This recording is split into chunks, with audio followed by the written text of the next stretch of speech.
If you can't escape to the tropics, bring tropics to you. Parakeets, anthurium, ginger, so many beautiful blooms. They bring the tropical paradise to your home. The key materials start with the tropicals. There's some red anthurium, orange parakeet heliconia, and then the yellowy beehive ginger. You can see it's bloomed out. It looks like little bumblebees on the hive. That doesn't hold so well, so sad as it is, it's best to go ahead and remove those so that you have just the beautiful hive. The mechanics, working with a watertight container, midnight foam, and then angel vine.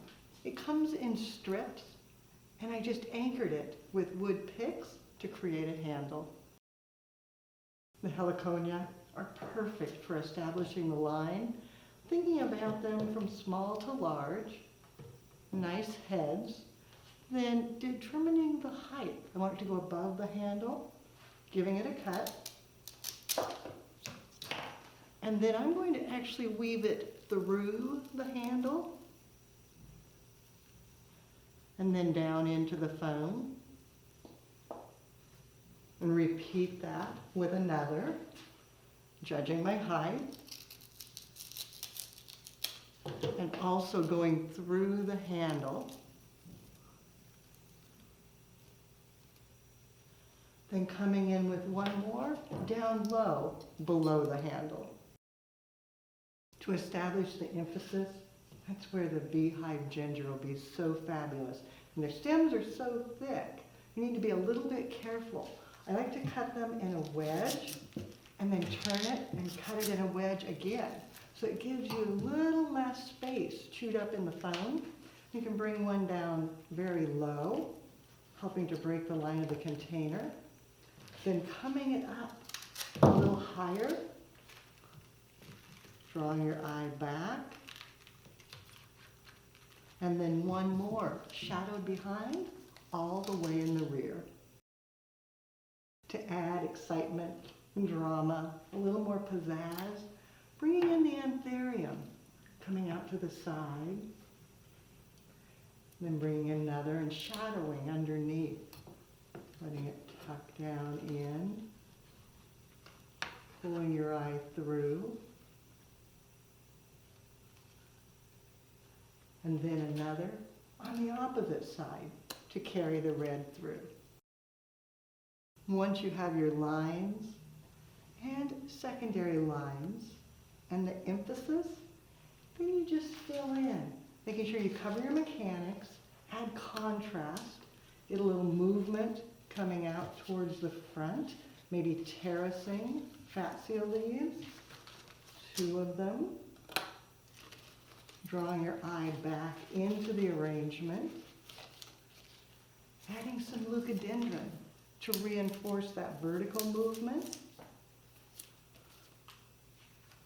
pulling the eye upward,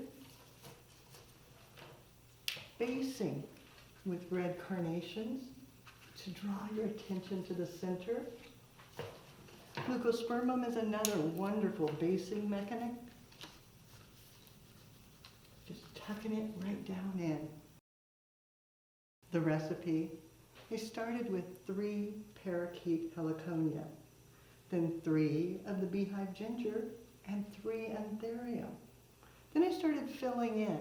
I used 6 leucadendron, 3 of the leucospermum, 6 of the red carnations, 2 fatsia, a little bit of variegated pittosporum. And you can see it starts filling in beautifully to add dynamic line and a little more interest. Taking 2 stems of flax, cutting them down, feeding it in, getting it secure, and a second one, securing it, then just lightly fold it over and into the parakeets to create wonderful movement in the arrangement. When you work with tropical blooms, focus on line, space, and emphasis. That way, each bloom shows off to full glory. You'll find more creative inspiration on our website, flowerschool.com. If you have questions, you can reach us through there. Now it's your turn. Gather your favorite tropical blooms. Create a linear style design. Take a picture, post it on social media, and hashtag World Design Institute so we all can see what you do as you do something you love.